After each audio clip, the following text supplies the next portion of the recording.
Alice, Alice, gumising ka. Sumasalakay na naman ang mga aswang. Baka naghahanap lang ng makakain na hayop, Nay. Parang di ka pa rin nasanay. Hindi sila yung karaniwang aswang na pumapatay sa lugar natin, anak. Bumangon ka na dyan. Tulungan mo kami ng kapatid mo sa pagbabantay ng bahay. Nay, napakapraning mo naman. Ang mabuti pa matulog na kayo. Aalis naman ng mga yan kung walang makitang tao sa labas eh. Anak, bumangon ka na! Nagbingi-bingihan na lamang ang dalaga sa hinaing ng kanyang ina. Simula nang magkaisip siya ay hindi na bago sa kanya ang mga pag-atake ng mga gutom na aswang. Ang iilan sa mga yon ay nakatira sa kanilang nayon na nagkukunwaring tao upang makihalubilo at maitago na rin ang kanilang mga katauhan. Dahil kilala na rin niya ang ilan sa mga ito, ay hindi na siya nag-abala pang tulungan ang kanyang ina at kapatid. Ang pagkakaalam niya ay hindi sasaktan ng mga aswang ang mga taong nakakasama nila araw-araw.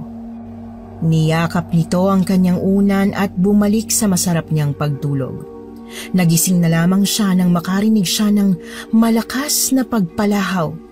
Tinig yon ng kanyang ina, kaya naman ay dahan-dahan siyang bumangon sa kanyang hinihigaan.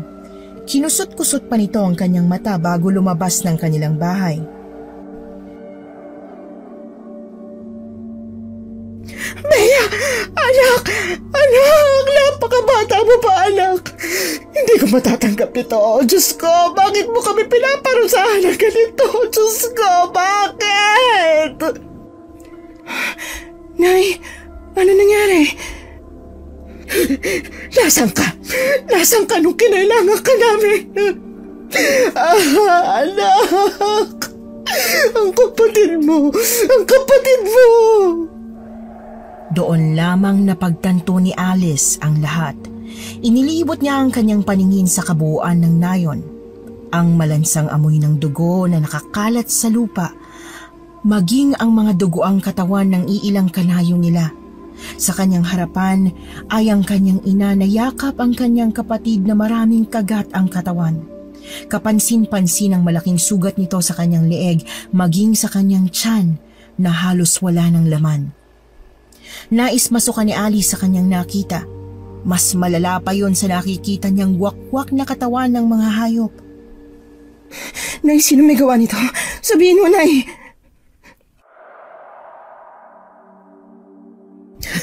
Hindi sila mga tao, anak. Hindi sila ang mga karaniwang aswang na nakikita at nakakasalamuha natin. Maging ang mga kalahi nila na nakatira sa nayon, hindi rin nila pinalampas. Nakita mo bang umatake sa kapatid ko, Nay? Ano pang silbi ng bagay na yan kung wala na kapatid mo? Hindi sana mangyayari sa kapatid mo to kung tumulong ka lang. Hindi ba't sinabi ko huwag kayo lalabas ng bahay? Bakit niyo ako sinisisi, Nay? Hindi kami lumabas ng bahay pero ang aswang na yun ang pilit na pumapasok sa bahay natin. Hindi siya tinatabla ng pangontra natin. Kung tumulong ka lang sana sa pagsasara ng pintuan ng bahay. Kung tumulong ka lang sana. Imposible makapasok sila ng bahay natin, Nay. Si Apo to yung gumawa ng mga pangontra sa mga bahay-bahay natin, di ba? Ngunit nasan si Toyang? Ayun, dugoan din ang katawan. Wala na siyang buhay gaya ng kapatid mo. Kahit ang mga pangontrang ginawa niya, hindi rin siya naprotektahan. Nakarinig sila ng malakas na alulong ng hayop sa hindi kalayuan. Ang iilang mga naninirahan sa nayon na nagluluksa pa sa pagkamatay ng kanilang mga mahal sa buhay ay nabahala. Agad nilang inayos ang pintuan nilang nasira. Ang katawan ng mga namayapa ay iniwan na lamang nila sa labas ng kanilang bahay upang magtago sa loob. Tiningnan niya ang pintuan ng kanilang bahay. Hindi yun nasira, ngunit kapansin-pansin ang mahabang kalmot sa labas nun. Bakit sila natatakot, Nay? Kalmadong napatayo si Imelda mula sa pagkakaupo sa lupa kung saan naroon ang walang buhay na katawan ng anak. Tiningnan niya ang gawi kung nasaan nanggagaling ang ingay. Pabalik na naman ang mga pisting aswang. Yan ang ingay na ginawa nila bago sumugod sa bayan natin. Tulungan mo ko ipasok ang kapatid mo sa bahay. Hindi ako makakapayag na babuyan pa nila ang katawan ng kapatid mo. Bilisan mo na dyan. Kahit ito man lang maitulong mo sa kapatid mo.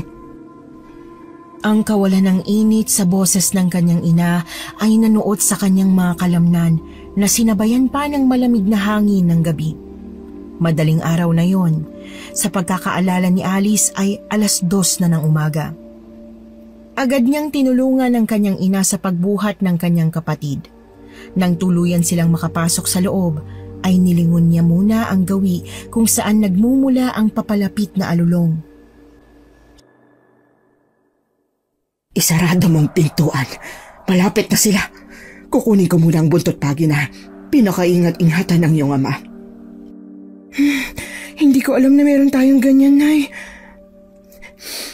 Kung hindi sila natatabla ng mga pangontray, sigurado akong magagapi sila gamit ang buntot pagi na ito. Gaganti ako sa kanila.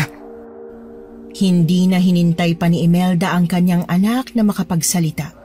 Pumasok siya sa kwarto nilang mag-asawa upang kunin sa baul nito ang panlaban sa aswang. Si Alice naman sa kabilang banda ay sumilip sa maliit na butas ng dingding.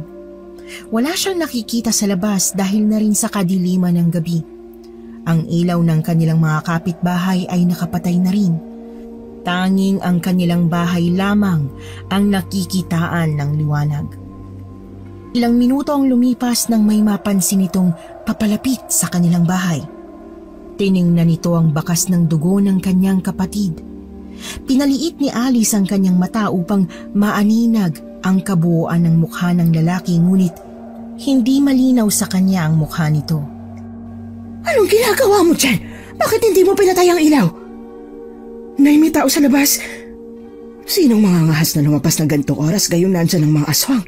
Patayin mo ng ilaw. Opo. Agad siyang tumalima sa utos ng kanyang ina. Bago siya pumunta sa pwesto kung nasaan ang kanyang ina, ay sinilip niya ulit ang butas, ngunit nabigla ito nang sinalubong siya ng pulang matang nanlilisik. Napahiyaw ito sa gulat, kaya naman bigla siyang hinila ng kanyang ina. Nay, aswang! Hindi! Halimaw, Nay! Halimaw! Huwag kang lalapit sa pintuan. Kumuha ka ng maaaring pangharang. Hindi sila pwedeng makapasok dito. Nakarinig sila ng malakas na halakhak mula sa labas ng kanilang bahay. Kasunod noon ay alulong at pagaspas ng pakpak na pinapalibutan ang kanilang bahay. Ano pa ba ang gusto niyo? Hindi pa ba sapat ang mga buhay na kinuha ninyo? Umalis na kayo! Hindi kayo pwede sa nayon! Hindi namin inaakala na mabango at manamis-namis ang dugo ng mga tao rito. Nauuhaw pa ako. Kailangan ko pa ng dugo nyo. Papasukin nyo ako! Umalis ka na! Umalis na kayo! Hindi ako makakapayag na makapanakit pa kayo ng mga tao!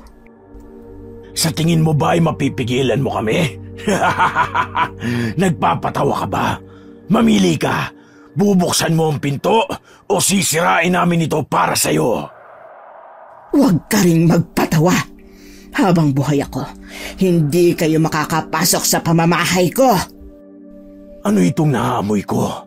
Ang bango. Ang bango. Dugo ba yan ng anak mo? O dugo mo mismo? Ngunit hindi kita naamoy kanina. May kasama ka ba sa loob? Kung meron ay dapat palang pumasok na kami. O gusto mo bang magbilang pa kami para sa'yo? Sinenyasan ni Imelda ang kanyang anak na magtago. Hindi pa sana susunod si Alice, ngunit pinandilatan siya ng mata ng kanyang ina. Litong-lito siya sa mga nangyayari. Hindi pa tuluyang napoproseso ng kanyang utak ang lahat ng mga nagaganap. Isa! Mabilis na nagtago si Alice sa baul na naroon sa sala. Hindi yun gaanong napapansin, kaya naman ay magandang pagtaguan yun. Dalawa! Naghanda ang kanyang ina. Hawak nito ang buntot pagi sa isang kamay, samantalang sa kabila naman ay ang malaking bote na pinakaingat-ingatan ng kanyang ama noong nabubuhay pa ito. Hindi alam ng dalaga kung anong laman ng boteng yon, ngunit sa ayos ng kanyang ina ay tiyak na makakatulong yon sa pagpuksa ng mga aswang. 3! Kasabay ng pagbukas ng pintuan ay ang malakas na paghagupit ng buntot pagi na hawak ng kanyang ina. Lintik! Walang iya kang babae ka! Hindi ako basta-bastang babae lang. Magpakilala ka! Sino ka? Isa lamang akong hamak na ina na pinagkaitan ninyo ng anak. Gaganti ako para sa anak ko! Yan ba? Pwe, ang lakas naman ng loob mong saktan ako. Hindi mo ba ako kilala? Wala akong panahon para kilalanin pa ang isang halimaw na kagaya mo. Habang nasa loob ng baul ay nakarinig si Alice ng atungal ng hayop na nasasaktan. Kasunod nun ay ang tunog ng pagkabasag ng bote. Ilang minuto ang lumipas bago tuluyang tumahimik ang paligid.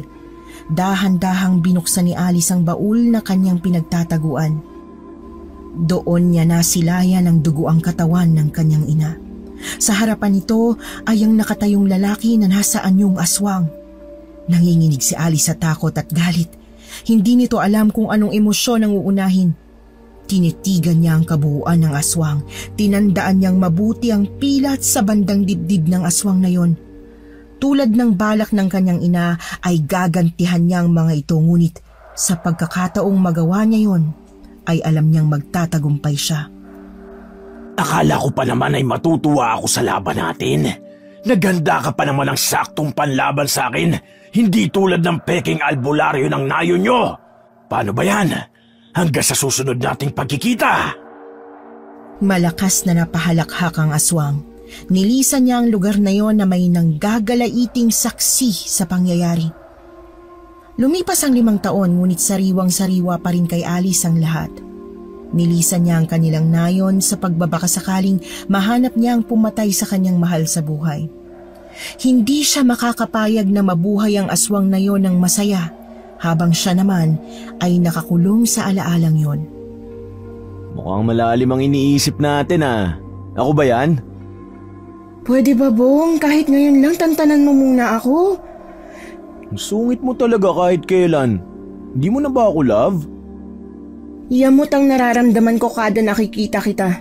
Ang pinakamasayang araw ko naman 1 linggong pagkawala mo. Ano ba yan?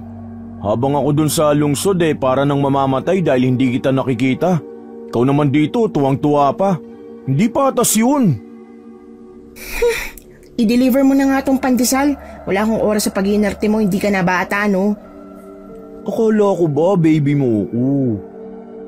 Napairap na lamang sa hangin ng dalaga, saka padabog na iniabot ang pandesal na in-order sa panaderyang pinagtatrabahuhan niya.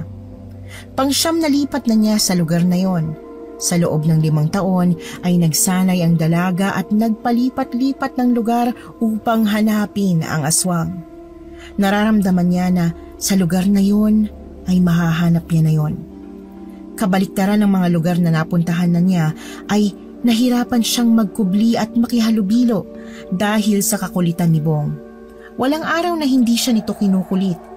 Ni ang pagtakas at pagmamasid-masid sa paligid ay hindi niya halos magawa dahil may matang nakatingin sa kanya. Ay, matapos ka dyan sa pagde-deliver mo, dali mo sa talyer yung sasakyan. Mukhang may problema na naman. Ano ba yan? Nagmadali pa naman akong umuwi para makasama kita ng matagal. Pero mukhang tinataboy mo pa ako ngayon. Trabahong pinunta ko rito, Bong. Wala akong panahon sa pagiging isip bata mo. Napakamot na lamang ng ulo ang binata. Nang makaalis siya ay dali-dali ring lumabas sa tindahan si Alice. Kinuha niya ang kanyang itim na jacket saka pinuntahan ng gubat na hindi kalayuan sa kanyang pinagtatrabahuhan. Masukal ang gubat na yon, ngunit hindi nakatakas sa kanyang malaking bahay sa likod ng malaking puno. Pinakiramdaman niya muna ang paligid bago tuluyang pumasok sa bahay na yon. Nang tuluyan na siyang makapasok ay agad niyang naramdaman na hindi siya nag-iisa. Biglang bumulaga sa kanyang harapan ang babaeng may hawak na kakaibang kutsilyo. Anong ginagawa mo sa bahay ko? Hindi ikaw ang kailangan ko kaya umalis ka sa harapan ko. Ang lakas naman ng loob mo para pasukin ang tirahan ko. Hindi ka ba natatakot sa akin? Tiningnan nito mula ulo hanggang paa ang kabuuan ng dalaga. Napaismid na lamang siya saka ipinagpatuloy ang pagsuyod ng tingin sa bahay. Hindi ka naman mukhang aswang. Mas mukha ka pang anak na suwail na nagre-rebelde sa mga magulang kaya tumira na lang sa gubat na to. Imbento ka rin ng imbento Hindi ba pwedeng mas maganda lang sa lugar na to? Wala ka sigurong kaibigan, no? Kaya ka nandito. Hoy! Foul! Hindi pwede ang sinabi mo. Nakakasakit ka na ah. Akala mo ba hindi masakit ang sinasabi mo sa akin? Na nag-uulam ako ng kalapate? Ikaw nga. Pinagsasabi mo, tabi ka nga dyan. Aba! Namumuro ka naman yata dyan, madam. Bahay ko ho ang pilit mong pinapasok. Lumabas ka na bago pa kita makulam. Anong sabi mo? Wala. Pasok ka lang. Feel at home ka lang dyan. Anong gusto mo merienda? Nagluto ako ng banana Q. Hindi pinansin ni Alice ang dalagang kasalukuyang naiilang sa kanyang pagdating. Natataranta itong pumunta sa kusina upang kumuha ng makakain. Ang mga kalabog ng mga kagamitan sa kusina ang nagbigay ng ingay sa tahimik na bahay na yon. Walang naramdamang kakaiba si Alice sa lugar na yon, kaya naman ay hindi na siya nag-abala pang magtagal sa lugar na yon. Wala rin sa amoy o aura ng babae ang pagiging aswang. Inilabas ni Alice ang kanyang listahan. Saka binurang pangalan ng lugar na yon na nakatala sa papel. Wala roon ang kuta ng aswang na hinahanap niya, kaya naman ay nararamdaman na niya na aalis ulit siya sa bayang yon. Nagdesisyon ang babae na umuwi na lamang sa bahay na tinutuluyan niya upang makapagpahinga. Masyado siyang pinagod ng araw na yon. Ang aga mo yatang nakauwi. Tapos na bang paglalaro mo ng trabaho-trabahuhan? Mano po, Nay? Narinig niya ang mahinang pag-ismig ng kanyang ina habang inilalapag nito ang kanyang mga gamit sa mesa. Alam nitong maging ang kanyang ina ay hindi na rin makapaghintay na makamit ang hustisya ng kanyang kapatid. Sa ilang taon nilang paghahanap ay mas nanaig kay Alice ang kagustuhang mapatay ang aswang na sumira sa kanilang pamilya. Ano nang balita sa paghahanap mo sa demonyong yon? Wala sa bahay sa may gubat ang hinahanap ko, Nay. Tanging baliw na babae lang yung nakatira dun. Akala ko ba nararamdaman mong sa lugar na to mahahanap mo na ang aswang na yon? Ilang bayan pa ba, Alice? Nay, kumalma po kayo. Hindi pa naman po nauubos ang lugar sa listahan ko eh. Mahahanap din po natin siya rito. Kung wala ho sa lugar na to, sa susunod na bayan naman po. Maghahanap tayo, Nay. Hahanapin ko siya kahit saan mang dulo ng mundo. Huwag mo iparinig sa akin ang mga bulok mong pangako, Alice. Gawin mong lahat. Baka naman nagugustuhan mo na sa lugar na ito. Ilang buwan na tayo nananatili rito.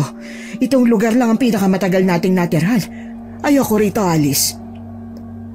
Nay, wag ho kayong magpaka-stress. Sadyang malaki kasi ang lugar na to, kaya naman medyo nahihirapan akong maglibot. Isa pa, problema ko si Bong. Laging nakabuntot sa akin ng lalaking yun. Putya! Kung pwede lang sanang patayin ng lalaking yan, parang siya na lang ang naging problema mo simula na magtrabaho ka sa bakery na yun ah. Wag ho kayong mag-alala, Nay. Nag-iingat naman ho ako. Hayaan niyo na ho si Bong. Hindi naman ho siya nananakit eh.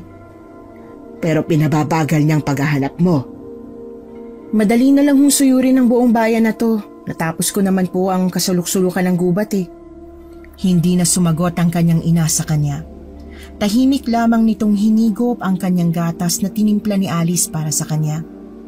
Nang maubos yon ang kanyang ina ay agad itong napahikab, kaya naman ay tinulak nito ang kanyang wheelchair patungo sa kwarto nito. Sa kabutihang palad ay nakaligtas ang kanyang ina sa pinsala na ginawa ng aswang. Ang problema lamang ay habang buhay na itong lumpo. Ang wheelchair lamang ang tumutulong sa kanya para makagalaw siya sa loob ng bahay. Minsan ay nayayamot ito sa simpleng bagay na hindi niya magawa dahil na rin sa kanyang kalagayan. Nakakapagbitiw ito ng masasakit na salita kay Alice na iniintindi na lamang ng dalaga. Huwag kayong mag-alala, Nay. Nararamdaman kong malapit nang magkasalubong ang landas natin at ng aswang na yon. Hinalikan niya ang noon ng kanyang ina na nakakunod pa rin kahit tulog na ito. Kahit na sa kanyang pagtulog ay dala-dala pa rin ito ang problema. Naawa na siya rito ngunit wala siyang magawa maliban sa paulit-ulit na sabihing malapit na siya o kaya ay huwag na siyang mag-alala. Napabuntong hininga na lamang ang dalaga saka lumabas sa kwarto ng ina. 2 palapag ang bahay na inuupahan nila ng kanyang ina, ngunit ang kanyang silid ay nasa 2 palapag na siya namang pabor sa kanya dahil para sa kanya ay mas malapit siya sa kalangitan. Habang nagmumuni-muni siya sa bintana ng kanyang kwarto ay narinig niya ang mahinang sitsit. Kasunod noon ay ang pagtawag sa kanyang pangalan. Psst! Psst! Psst! Alice! Alice! Napahawak na lamang si Alice sa kanyang dibdib nang biglang lumabas sa kadiliman ng eskinita si Bong. May malapad itong ngiti sa kanyang labi. Inirapan na lamang siya ng babae nang makabawi ito mula sa pagkagulat. Putsa naman, Bong, papatayin mo pa yata ako eh. Napaka-nervyosa mo naman. Baba ka! Bakit ba? Ano bang kailangan mo? Halika na! Baba na, bilis! Shh, bunganga mo. Alam mo namang ayaw sa'yo ni nanay. Hindi pa ganong malalim ang tulog niya kaya hinaan mong boses mo. Ibig sabihin ba niyan bababa ka na? May magagawa pa ba ako? Paano kung nag-ingay ka dyan di damay pa ako sa galit ni nanay. Dahan-dahang bumaba si Alice sa hagdanan ng kanilang bahay. Medyo may katandaan na yon kaya naman ay bahagyang lumalangit-ngit kada pagtapak ni Alice sa bawat baitang nito. Nang tuluyang makababa ay sinilip niya muna ang kanyang ina na mahimbing na natutulog sa kanyang kwarto. Sinigurado niya munang malalim na ang tulog nito kaya naman ay lumabas siya upang kausapin ang makulit na lalaki. Akala ko hindi ka nalalabas eh. Ay oo, para batuhin mong bintana ng kwarto ko kagaya ng ginawa mo nung nakaraan. Kilala mo na talaga ako. Sagutin mo na kaya ako. Bong, marami pa akong dapat na gawin eh. Marami pa akong kailangan tapusin. Hindi ka bilang doon yung makipagrelasyon. Sa tagal mo nang sinasabi sa akin yan, alam ko na umaasa ka pa rin sa akin. Hindi ako ang babaeng para sa'yo. Maraming iba dyan na kaya kang mahalin ng buo. Ito naman, napakaseryoso. Parang nagbibiro lang eh. O ito, bumili ako ng balot.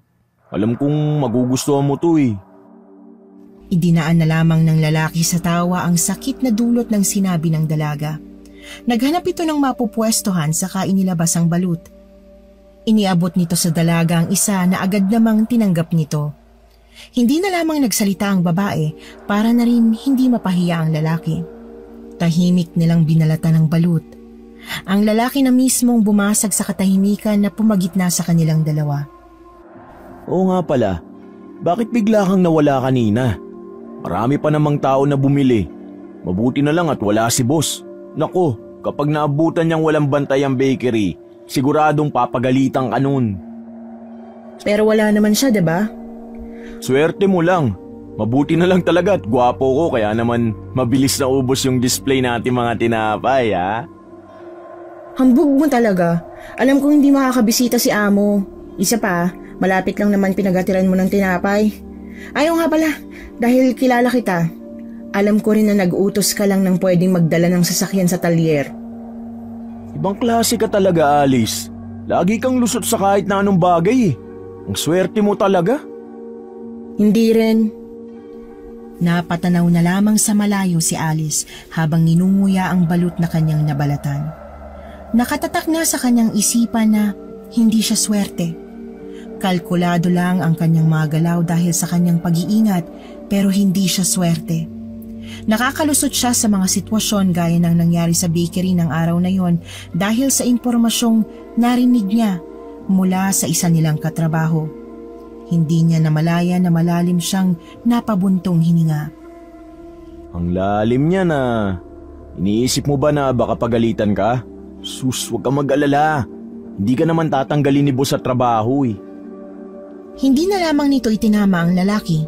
Hinayaan na lamang niyang isipin ito na yon ang bumabagabag sa kanya dahil kung sasabihin niya ang totoong dahilan, ay paniguradong kukulitin lamang siya nito. Sa ilang taon mo nang nagtatrabaho sa lugar na yun, ilang beses mo na ba siyang nakitang bumisita? Bale, 5 taon na ako nagtatrabaho dun eh. Kaya 4 na beses sa isang buwan ko siyang nakikita. Medyo dumalang-alang ngayong taon kasi may problema siya sa isang anak niya. Masyadong suwail eh. Ngayon ko lang narinig ang bagay na yan. Hindi ko alam na may anak siya. 2 lalaki ang anak niya. Yung isa mabait. Yung isa naman di ko ganong nakikita eh. Ang sabi ng ilang kamag-anak yun daw ang suwail. Napatangu-tangu na lamang si Alice. Wala siyang pakialam sa buhay-buhay ng ibang tao, ngunit hindi na rin masama na magkaroon ng iilang impormasyon tungkol sa mga taong nakakasalamuhan niya araw-araw. Ayo nga pala, balita ko sa susunod na linggo uuwi ang dalawa niyang anak. Sila raw muna ang hahawak ng iilang negosyo ni boss. Bakit? Ano nangyari kay amo? Baka gusto lang magpahinga. Nasa hustong gulang na rin naman ang dalawa eh. Mas matanda nga sa atin ng ilang taon ng mga yon kaya alam kong kaya nilang sundan ng yapak ng ama nila. Saan ba sila nakatira? Bakit wala sila rito sa probinsya? Ang balita ko, nakatira sa lungsod ang mga yon dahil may kanya-kanyang negosyo. Ewan ko lang ha, hindi rin ako sigurado eh. Tumayo si Alice sa kanyang kinauupuan saka pinagpagang dumi na nakadikit sa kanyang damit. Papasok na ako. Salamat sa kwento. Hindi na niya hinintay pang makasagot ang lalaki dahil pumasok na ito saka isinaradong mabuti ang pintuan. Hindi na ito nag-abala pang magbukas ng ilaw. Dahan-dahan siyang naglakad sa maliit na sala patungo sa hagdanan ngunit hindi pa man siya nakakatapak sa unang baitang ay may naramdaman siyang mga matang nakatitig sa kanya. Nang lingunin niya yon ay halos mapatalon siya sa kanyang nakita. Ang kanyang inayon na blanko ang tingin. Nakatayo ito sa pintuan ng kanyang kwarto habang nakaharap sa direksyon niya. Nay! Nay! Kailan pa kayo nakatayo ulit? Ginagawa mo ba akong tanga, Alice? Bakit mo kausap ang lalaking yon? Napadaan lang ho si Bong, Nay. Maayos na bang mga paa nyo? Bumalik na ulit ho kayo sa pagtulog. Gusto nyo bang alalayan ko kayo? Hindi pinansin ng kanyang ina ang kanyang mga sinabi. Mariin itong napahawak sa pintuan upang maging suporta sa kanyang pagtayo. Huwag mong hintayin pati siya ay mabura sa mundong ito upang maalala mong may kailangan ka pang gawin. Wala akong ginagawang masama si Bong, Nay. Napadaan lang yung tao rito. Huwag ho kayong maging malupit sa kanya. Pwede ho ba? Kilala mo ako, Alice. Kahit lumpo ako, kaya kong burahin ang mga hadlang sa pinaplano natin. Magpahinga na ho kayo, Nay. Hindi pa nganib si Bong para pagtuunan nyo ng lakas at pag-aalala. Ginagawa ko ang trabaho ko. Mabuti ng malinaw. Tinalikuran siya nito sa kadahan-dahang pumasok sa kanyang kwarto. Lalapitan sana siya ni Alice ngunit sumenyas na agad itong huwag siyang lalapitan. Kaya naman ay nanatili si Alice sa kanyang kinatatayuan. Hindi pantay na mga yabag ang narinig ni Alice sa loob ng kwarto ng kanyang ina. Kasunod ng mga yabag na yon ay ang mahinang pag-ungol nito na senyales na nakahiga na siya sa kanyang kama. Labis na ipinagtataka ni Alice ang pagtayo at paglakad ng kanyang ina. Ang sabi kasi ng doktor ay hindi na ito makakalakad pang muli dahil sa lala ng natamo niya mula sa pakikipaglaban sa aswang. Kung ano man ang ginawa ng kanyang ina ay hindi niya rin alam. Isa lang ang sigurado siya. Idadamay nito ang lahat ng taong hahadlang sa mga plano nila. Lumipas ang mga araw. Ang tahimik na buhay ni Alice ay mas lalong umingay dahil sa bagong dating na anak ng kanilang amo. Alice, yung kinikwento ko sa'yo, naalala mo ba? Anak ni Bossing. Magandang araw. Peter nga pala. Ikaw si Alice, hindi ba? Magandang araw din po. Opo, Alice po pangalan ko. Nakipagkamay ang lalaki sa kanya na may malaking ngiti sa labi. Magaan ang enerhiyang binibigay nito sa babae kaya naman ay maagap na kinuha ni Alice ang kamay nito upang makipagkamay. Mukhang pamilyar ka. Nagkita na ba tayo dati? Ngayon lang ho tayo nagkita, sir. Ganun ba? Sobrang pamilyar mo kasi sa akin kaya akala ko nagkita na tayo. Baka kamukha ko lang po. Marami po kasi nagsasabi sa akin na marami akong kamukha eh. Ako, baka nga. Medyo tumatanda na kasi ako eh, alam nyo na. Naku sir, anong tumatanda ka dyan? Mas bata ka pa nga tingnan kaysa sa akin eh. Ano bang sikreto nyo? Napakabulero pala nitong si Bong ano? Tipid na lamang nang umiti si Alice sa lalaki nang balingan siya nito. Imbis na makipag-usap sa dalawa, ay inabala na lamang niya ang sarili sa paglilinis ng estante na lalagyan ng mga tinapay. Lihim na lamang itong nakinig sa usapan ng dalawa. Ikaw talaga, sir. Nagsasabi lang ako ng totoo, no? Nga pala, nasan si Sir John? Hindi ba siya pupunta dito? Nako, alam mo naman ang isang yon. Ayaw na ayaw nun sa tao. Ay, hindi ba siya sumama pa uwi rito? Nasa bahay siya. Hindi naman pwedeng ako lang mag-isa sa mga iniwanang negosyo ni Daddy. Wala rin namang choice ang isang yon kundi sumama sa akin. Sa bagay, sir. Kaya nga pinauwi kayo rito ni boss eh. Wala naman ako masyadong interes sa negosyo pero susubukan kong mahalin ito gaya ng pagmamahal ni Daddy ng ilang taon. Sus, ikaw pa ba, boss? Yakang-yaka mo yan. Huwag mo na akong tawagin boss o sir. Ikaw rin, Alice. Peter na lang ang itawag niyo sa akin. Ayoko namang maramdaman niyo na may pader na namamagitan sa atin. Katulong ko kayo sa negosyo at hindi alila o kung anuman para tawagin niyo pa akong ganyan. Napatango na lamang si Bong habang kinakamot ang kanyang batok. Alam ng dalaga na naiilang pa ang lalaki sa biglaang desisyon ng anak ng kanilang amo, ngunit sa paraan ng pagkakasabi ng binatang amo ay pinal na yon. Nakahinga ng maluwag si Alice dahil nabawasan ang alalahanin niya sa pagsasagawa ng kanyang misyon sa bayang yon. Hindi strikto ang kanyang bagong amo. Alam niyang madali lang niya itong mapapaikot. Matapos ang kwentuhan nila ay umalis na ang lalaki dahil may aasikasuhin pa raw ito sa iilang negosyo ng kanyang ama. Agad siyang nilapitan ni Bong upang makipag-usap. Alam mo, yung si Peter, siyang pinakamabait sa magkakapatid. Si Jan naman yung medyo ilag sa tao. Yun siguro ang suwail na anak ni Bossing. Halata sa kanya eh. Ay, ikaw talaga? Naturingan kang lalaki pero napaka-chismoso mo. Abay, totoo naman ah. Pansin mo ba na sa Biblia kinuha ang pangalan nila? Si John o Juan the Baptist.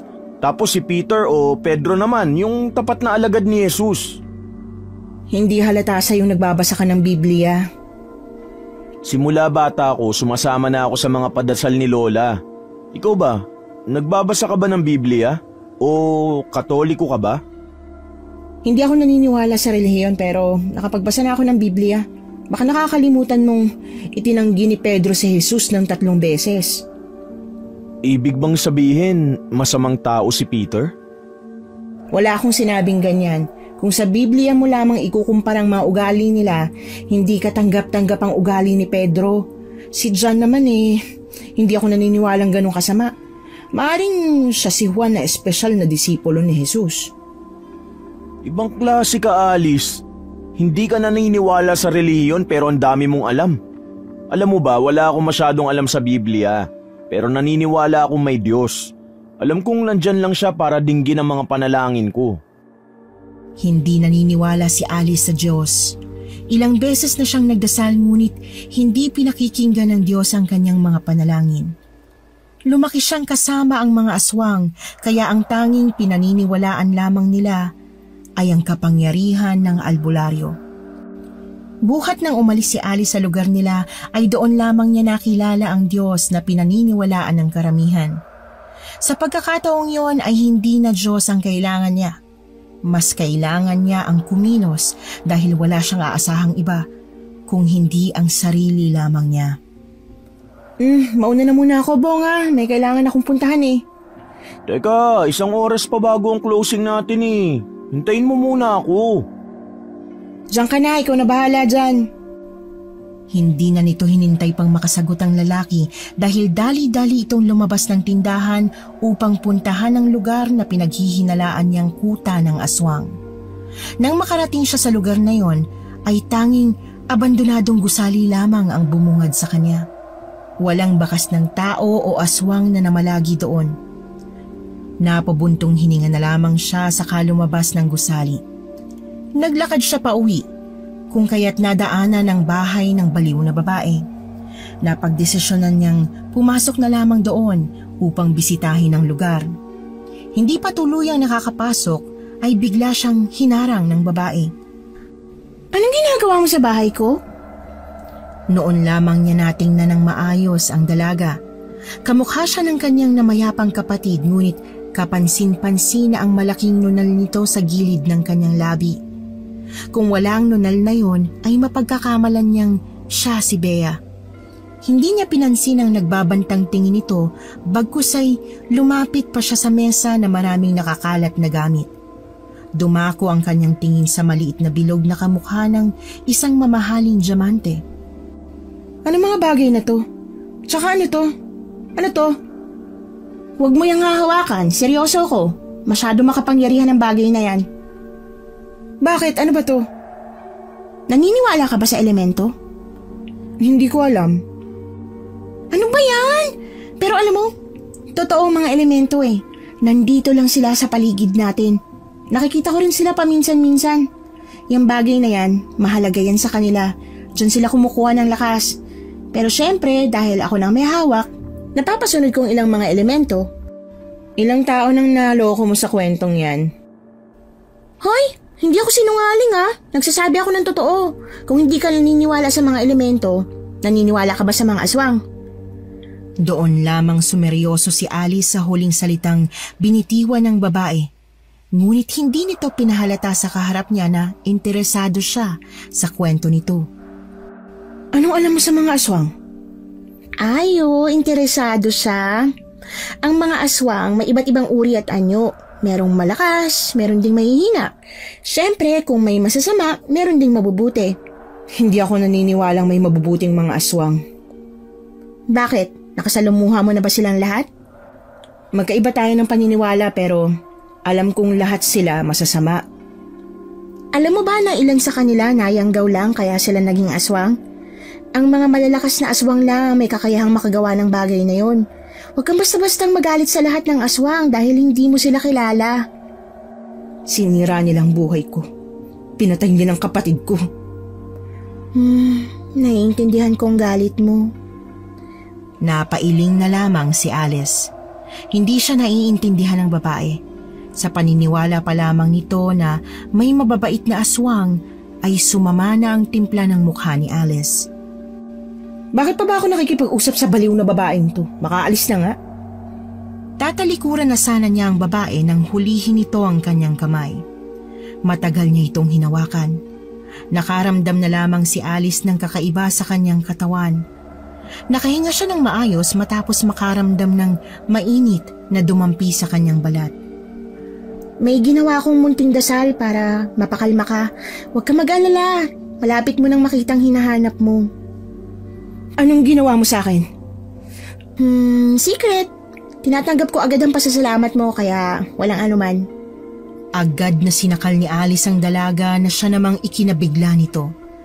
Kanya itong isinandal sa pader. Pagkatapos ay mas lalo pang hinigpitan ng pagkakasakal sa babae. Ano ang ginawa mo sa akin?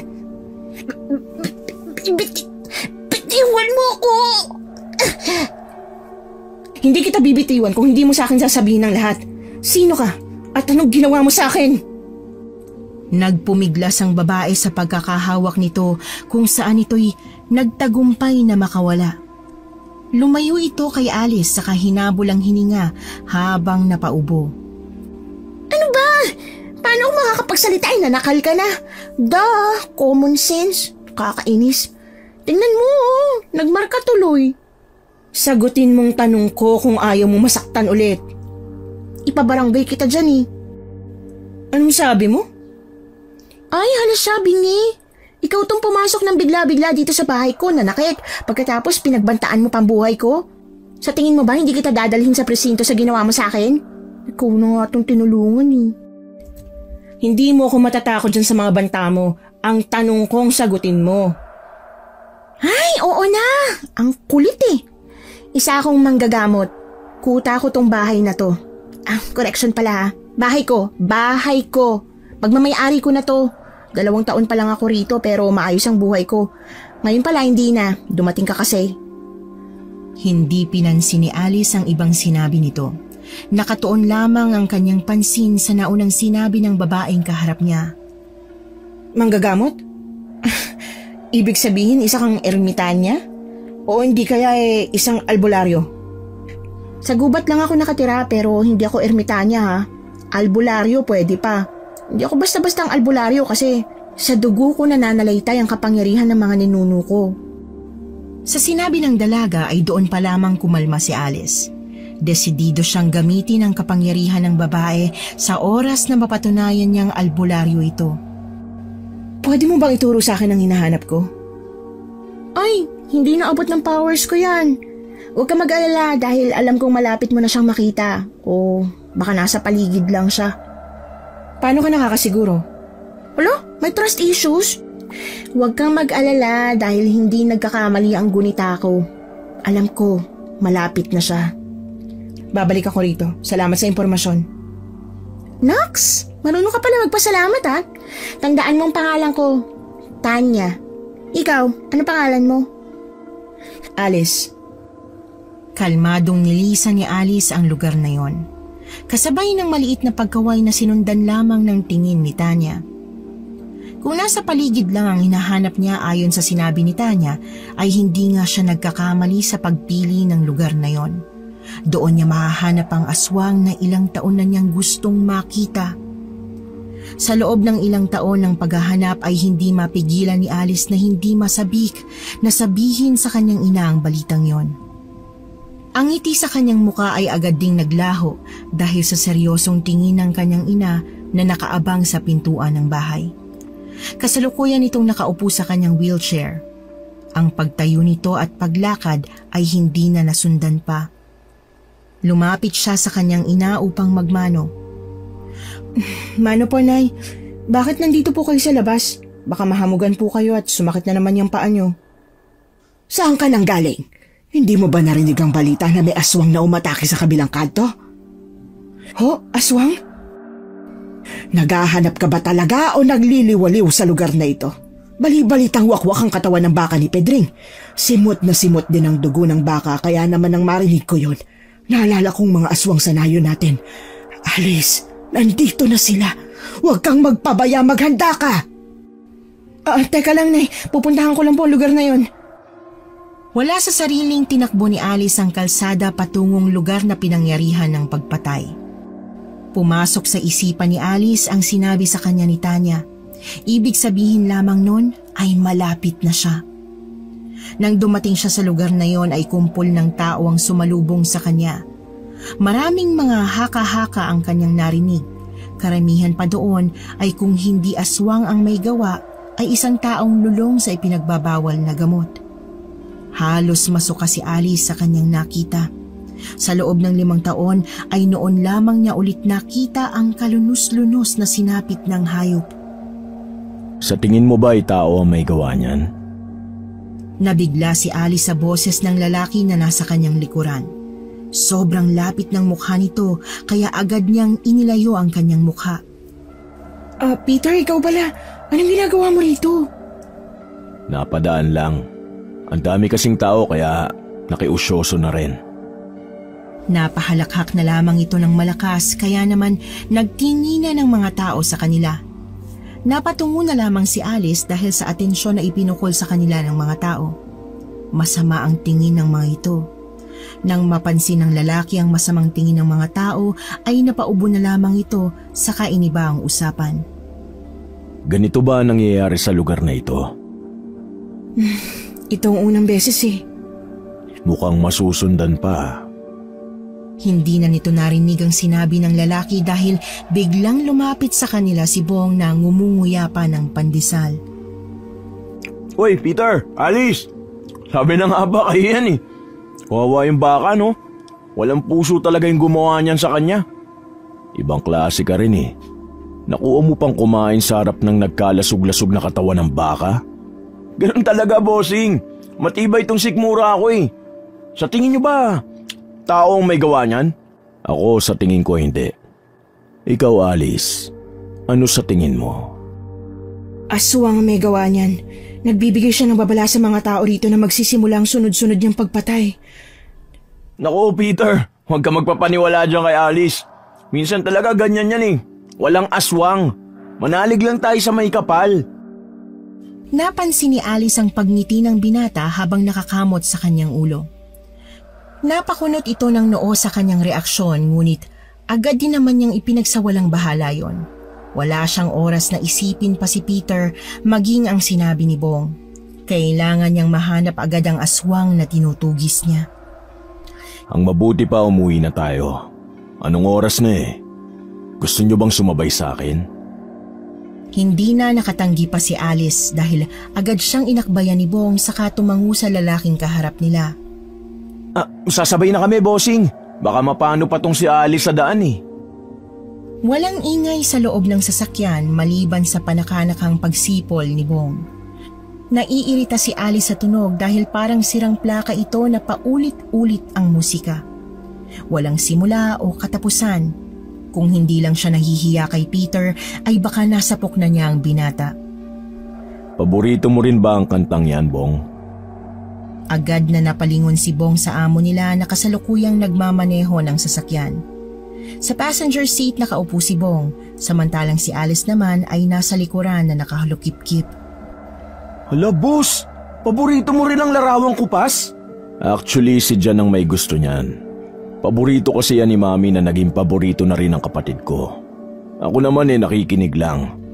Diyan lang kasi kumakalma ang kapatid ko kapag inaatake. Naghintay si Alice ng kasunod na sasabihin ng lalaki, ngunit parang walang balak na itong magsalita pa. Tanging katanungan lamang ang bumabagabag sa isipan ng babae. Inunahan na siya ni Bong sa pagtatanong kaya lihim siyang nagpasalamat sa pagiging tsismoso ng lalaki. May sakit po ba ang kapatid mo, boss? Naku, wala. Ano yung ibig mong sabihin sa inaatake? Alam mo na, hindi gaanong nakokontrol ang sarili niya lalo na kung galit. Hindi mo ma-imagine kung gaano siya kalalang magalit. Nadadamay ang lahat. Natahimik ang dalawa sa narinig. Ibig sabihin ay totoo ang sinabi ni Bong tungkol sa magkapatid. Ang malakas na halakhak ng lalaki ang bumasag sa katahimikan na bumabalot sa loob ng sasakyan. Nako, huwag kayong matakot sa kapatid ko. Mabait yun. Minsan lang talaga nagagalit yun. Bukas na bukas, ipakikilala ko kayo sa kanya. Matapos ang usapang yon ay hinatid na ng mga ito si Alice sa kanilang bahay. Tahimik niyang binuksan ang pintuan kung saan naabutan niya ang kanyang ina na nagtatahi ng damit. Mano po, Nay? Bakit naman po kayo nagtatahi ng ganitong oras? Baka masira pong mata niyo. Bukas niyo na lang po gawin yan. Naalala mo ba ang damit na ito? Ito ang suot ko nung una kaming magharap ng aswang na yon. Ito rin ang isusuot ko sa oras na magkita kaming muli. Hindi pa naman ho tayo nakakasiguradong siya nga may gawa sa pagpatay sa baka ni Mang Pedring, Nay. Ang paraan ho kasi ng pagpatay niya, kakaiba sa ginagawa ng mga aswang sanayo natin eh. Wala ako sa lugar na pinuntahan mo kanina, Alice, pero alam kong gawa niya yon. Baka nakakalimutan mo na. Ang aswang na umatake sa lugar natin ay hindi taga na yon. Ngayon pa lamang ay maghanda ka na. Babala niya sa atin ang bakang yon. Nagbalik na siya. Hindi alam ni Alice kung sino ang kanyang ituturo na aswang. Wala siyang mapagbintangan. Wala pa siyang hawak na ebidensya tungkol sa aswang na hinahanap niya. Kinabukasan ay napagdesisyonan ni Alice na pumunta sa bahay ni Tanya. Gusto niya ng kasagutan. Tiyak na may alam ang babae tungkol sa bagay na ito. Tanya? Tanya, nasan ka? Bumukas ang pintuan saka iniluwa si Tanya na tulala at pawis na pawis. Nanginginig ang kanyang mga kamay kasabay ng pagtaas-baba ng kanyang dibdib. Hingal na ito na parabang hinahabol siya ng nakakatakot na halimaw. Saan ka nang galing? Kanina pa ako rito ah. Alice, hindi ka maniniwala sa sasabihin ko. Nandito ng mga aswang. Nandito na sila. Yan nga pinunta ko rito. Kahapon lang, umatake sila malapit sa amin. Wakwak ang katawan ng baka ni Mang Pedring. Pero hindi na baka ngayon, Alice. Tao na mismo. Patay na si Mang Pedring. Kung ano yung nangyari sa alaga niya, ganun din ang nangyari sa kanya. Mag-iingat ka, Alice. Hindi basta-basta ang aswang na hinahanap mo. Napatingin siya sa nakatulalang dalaga na halos hindi pa rin makapaniwala sa nalaman. Hindi nito sinabi sa kanya na aswang ang hinahanap niya. Wala siyang sinabi tungkol sa aswang. Teka, paano mo? Nakita ko sa balintataw ko na hinahanap mo ang aswang na pumatay sa kapatid mo.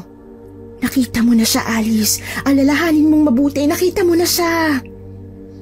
Alam mo ba kung ano mukha niya? Pwede mo bang sabihin sa akin? Hindi pasensya ka na. Hindi ako gaano makapangyarihan gaya ng mga ninuno ko. Walang nagturo sa akin ng panghuhula. Tanging panggagamot lang ang magaling ako.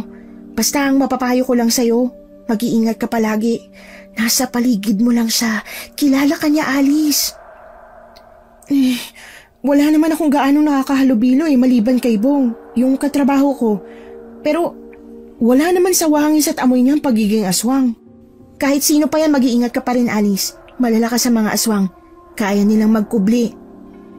Tumatak sa isipan ni Alice ang usapan nila ni Tanya. Naging mas maingat ito sa mga taong nakakausap niya.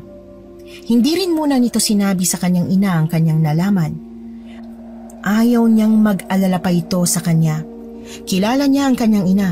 Gagawa ito ng padalos-dalos na hakbang. Lumipas ang mga araw at walang mintis na umatake ang aswang. Walang bakas itong iniwan maliban sa mga biktima niya. Wala itong pinipini. Mapatao man o hayop ay pareho ang paraan niya ng pagpatay. Maraming nabahala sa sunod-sunod na patayan. Isa na doon si Peter na hindi mapakali. Simula nang dumating ako ay parang sunod-sunod na ang patayan sa lugar na ito Ako ba ang malas? Bali-balita noon na may umaatake ring aswang sa lugar na to. Hindi ko alam kung naniniwala kayo sa aswang pero tiyak ako na aswang ang may gawa ng mga patayan. Bumabalik sila sa lugar na ito para magasik ng lagim. Bakit ba kasi ang lalakas ng mga aswang na yan? Paano ba sila matatalo? Mahirap silang talunin. Hindi sila basta-basta nasasaktan ng kung anong pangontra. Ano ba yan? Nakakatakot na tuloy manirahan sa lugar na to. Kung buhay lang sana ang kilala kong albularyo, baka nakahingi na tayo ng tulong sa kanya. Sinong albularyo? Baka may kamag-anak siya na marunong manggamot at may alam siya ng mga pangontra sa mga aswang. Yan nga ang problema Halos 1 dekada nang nakalipas nang mamatay ang buong angkan nila dahil sa sunog. Ang sabi ng ilan, kinain sila ng aswang bago sinunog. Ang dami mo talagang alam sa lugar na ito, Bong Kahit siguro sinong tao ang itanong sa'yo, kilalang kilala mo. Hindi naman gaano, boss. Sadyang sikat lang kasi talaga ang kwentong yan nung binatilyo pa ako. Alam mo ba ang tanyag na katagang, curiosity kills a cat? Kaya ikaw, Bong, mag-iingat ka. Baka mapahama ka dyan sa mga nalalaman mo. Naku, huwag kayo mag-alala, bossing. Malakas ang guardian angel ko. Alam kong hindi niya ako pababayaan. Napailing na lamang si Peter habang sinenyasan si Alice na pagsabihan si Bong. Imbis na sundin ang lalaki, ay tiningnan lamang nito si Bong na kumukupit ng pandesal sa estante. Pinagmasdan mabuti ni Alice ang lalaking abala sa pagkain ng pandesal. Wala sa ugali nito ang pagiging aswang. Ang isa namang lalaki ay malayong-malayong maging aswang. Masyadong imposibleng maging aswang ito. Pumasok sa kanyang isipan ang kapatid ng lalaki, si John. Hindi niya pa ito nakikita ngunit posibleng isa ring aswang dahil akma sa paglalarawan nila Bong ang ugali ni John. Parang mababaliw na si Alice sa kakaisip kung sino ang nagkukunwaring tao na nasa kanyang paligid. Ginabi na ito dahil hindi siya mapakali sa pag-iisip. Tahimik siyang naglalakad patungo sa bahay ni Tanya. Habang naglalakad ay may narinig siyang ingay hindi kalayuan sa daraanan niya. Hawak ang kakaibang kutsilyo na bigay ng kanyang ina ay nilapitan niya ang pinagmumulan ng ingay. Sa masukal na parte ng gubat na malapit sa palayan niya nakita ang lalaking nasa harapan ng isang katawan. Nanlalaki ang kanyang mata nang tuluyan niyang masilaya ng mukha ng lalaki. Imbis na makipagbuno sa lalaking yon ay dahan-dahan siyang umalis sa lugar na yon. Dumiretso siya sa bahay ni Tanya. Wala siyang makitang pagkagulat sa mukha ng dalaga nang dumating siya sa pamamahay nito. Tanya, may alam ka bang panlaban sa aswang? Kilala ko na kung sinong aswang. Nakita ko na rin siya, Alice. Hindi ko alam kung matutulungan kita. Masyado siyang malakas, Alice. Hindi ko siya kaya. Napahagulgol ang dalaga sa kanyang harapan. Noon lang niya nakita ang takot sa mukha ng babae. Sa mga oras na yon ay hindi na baliw at palabirong babae ang nasa harapan niya. Agad niyang niyakap ito na siyang ikinagulat ni Tanya. Maging siya ay nagulat sa ginawa niya, ngunit niyakap siya pabalik nito. Hindi nagtagal ay tumahan ito. 10 taon na lumipas pero malinaw pa rin sa alaala ko ang nangyari. Ako lang ang nakaligtas sa pag-atake ng mga aswang sa pamilya ko. Kilala ang angkan namin bilang malalakas na albularyo. Kinatatakutan kami ng mga aswang pero isang gabi, naglakas loob ang isang aswang na lusubin ang bahay namin. Walang awa niyang pinaslang ang mga kapatid ko, maging sila inay. Nanlaban sila lola pero lubhang mas malakas siya sa kanila. Ako lang ang nakaligtas dahil pinatakas ako ni lola. Kung iisa lang ang kalaban natin, maaring kaya natin siya magapi. Sa loob ng 5 taon ay nagsanay ako. May alam ako sa mga pangontra pero hindi pa gaanong malakas yun eh. Kung ganun tutulungan kita, dapat na siyang mapatay. Hinawakan ni Alice ang kamay ni Tanya. Tiningnan niya sa mata ang babae. Huminga muna ito ng malalim bago sinabi sa dalaga ang pangalan ng aswang na kanyang nakita. Si Bong ang aswang. Sigurado ka ba dyan? Si Bong, nakasama mo sa bakery? Kitang-kita ng 2 mata ko na nandun siya sa harapan ng wakwak na katawan ng isang tao. Alam kong nakita ko, Tanya. Kung ganun, kailangan na natin maghanda para mapatay siya. Gagawa ko ng gamot na panlaban sa kanya. Kailangan natin tong pagplanuhang mabuti. Napakuyom ang kamao ni Alice habang inaalala ang ilang taong pagtitiis at paghahanap niya sa lalaki. Kinuha lang pala nito ang kanyang tiwala. Pinagmukha pala siya nitong tanga. Hindi mapapatawad ni Alice ang panlolokong ginawa sa kanya ni Bong. Kinabukasan ay pumasok siya ng trabaho kung saan ay naabutan niya ang aligagang mukha ni Bong. Kasabay niyang lumabas sa kusina ang kanilang among si Peter. Hinaplos nito ang likod ng lalaki saka napailing. Oh, nandiyan ka na pala, Alice. Tignan mo tong si Bong, oh. Nababahala na naman sa mga patayan. May nakitang katawan sa may palayan. Ganun pa rin daw ang paraan ng pagkamatay ng panibagong biktima. Ibang klase talaga tong lugar natin. Kung sino man ang pumapatay, alam kong nalalapit ng katapusan niya. Narinig mo yon, Bong? Kaya ikaw dyan, kumalma ka na. Magtrabaho ka na dahil hindi tumitigil ang mundo kung may namamatay. Hindi ba, Alice? Tiningnan niya lang ang mukha ng lalaking nagtanong sa kanya. Nginitian siya nito ng ubod ng tamis, ngunit nagtaasan lamang ang balahibo ng babae sa katawan. May kakaiba sa ngiting yun, ngunit ipinagsawalang bahala na lamang niya. Kinakalma niya ang kanyang sarili upang hindi niya masaksak ang aligagang lalaki na nasa kanyang harapan. Oh, maiwan ko na muna kayo rito, ah. Alice, ikaw na muna ang bahala sa pwesto natin. Mukhang hindi maaasahan ngayong araw si Bong eh. Sige, Peter, makakaasa ka.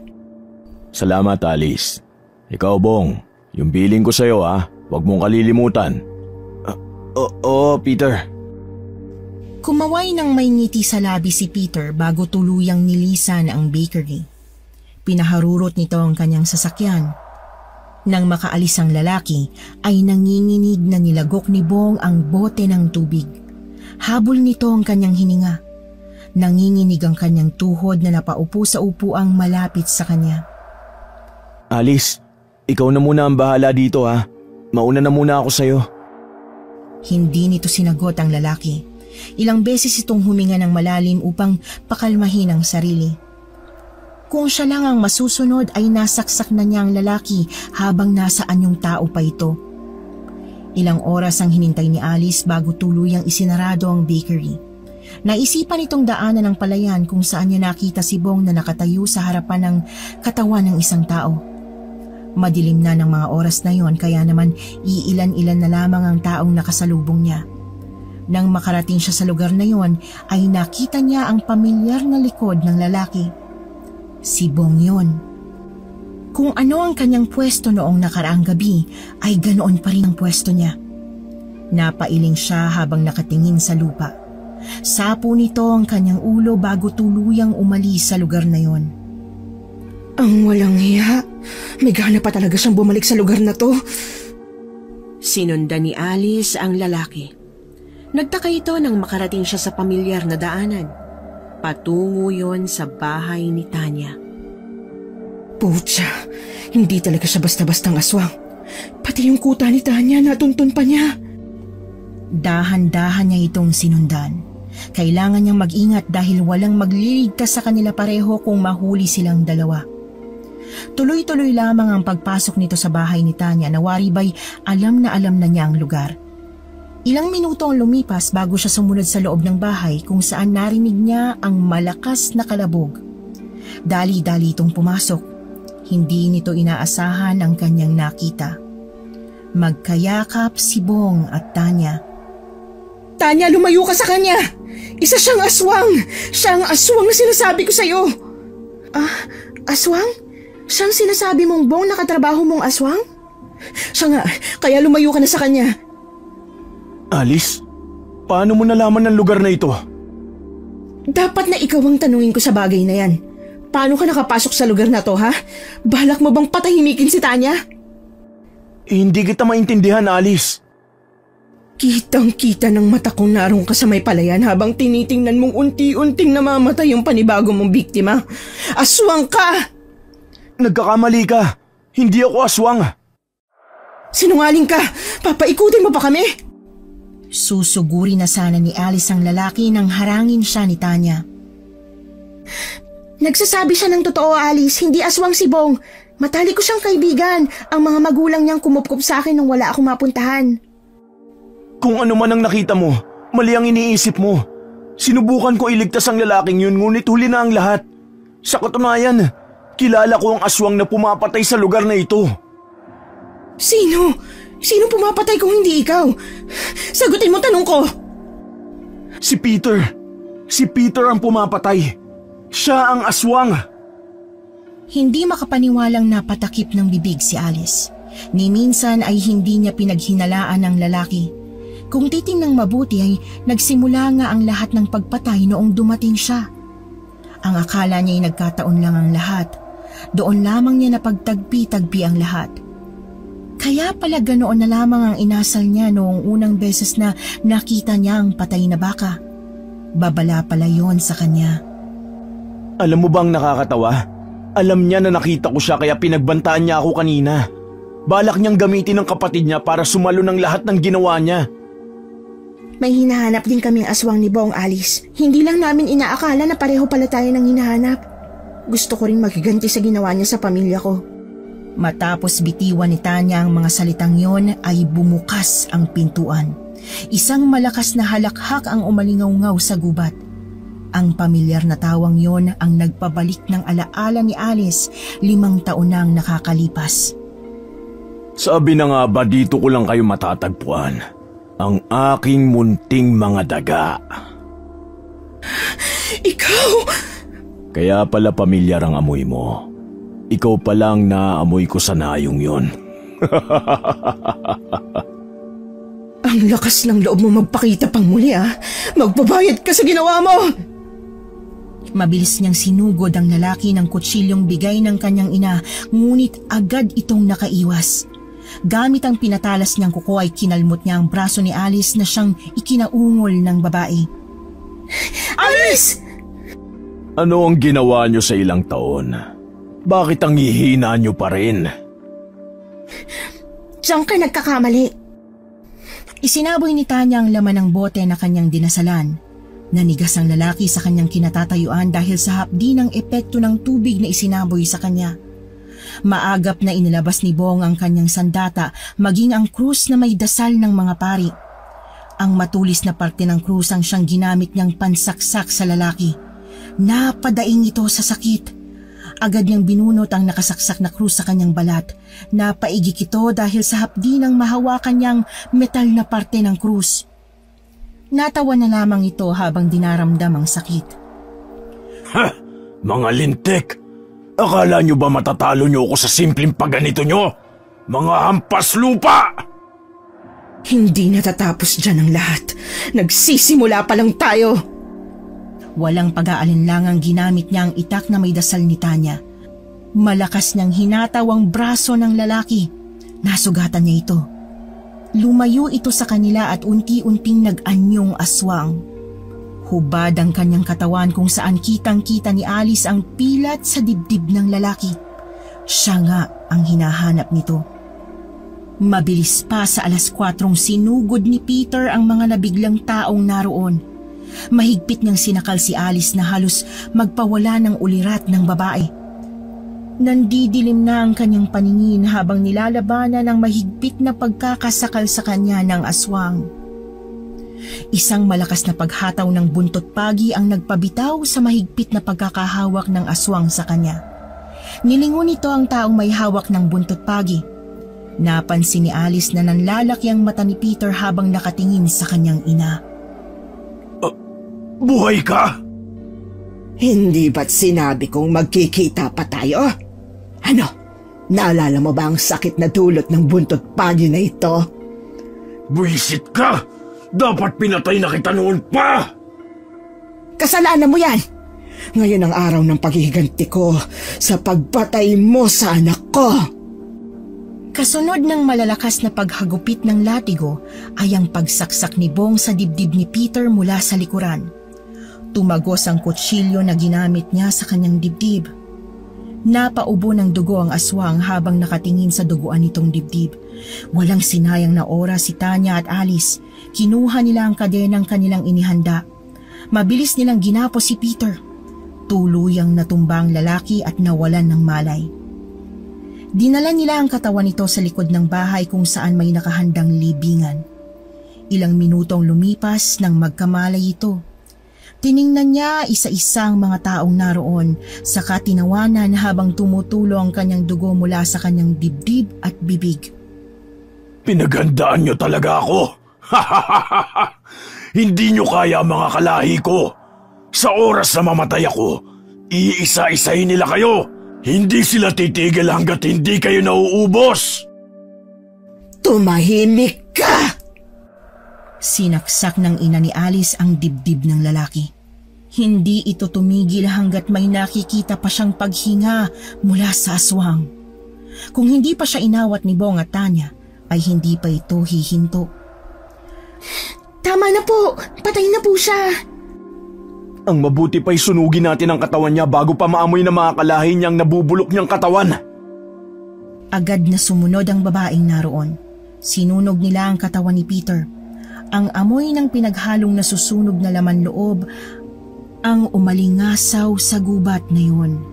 Nakarinig sila ng mga alulong ng aso. Matapos ibaon ang nasunog nitong katawan ay nilisan na nila ang lugar na yon. Lumipas ang ilang araw na naging payapa ang kanilang lugar. Walang nagtanong kung nasaan si Peter. Si John naman ay hindi na nakita pa. Walang balita sa kanilang ama. Ang haka-haka ng ilan ay inatake sila ng aswang. Matapos kasing mawala ng mga ito ay hindi na nasundan pa ang patayan sa lugar. Ang usapan ng mga tao ay may naghiganti sa mag-anak. Tanging sina Alice at ang kanyang ina maging sina Bong at Tanya lamang ang may alam sa tunay na pangyayari. Napagkasundoan ng mga ito na ibabaon ang lahat sa limot na para bang hindi nangyari yun.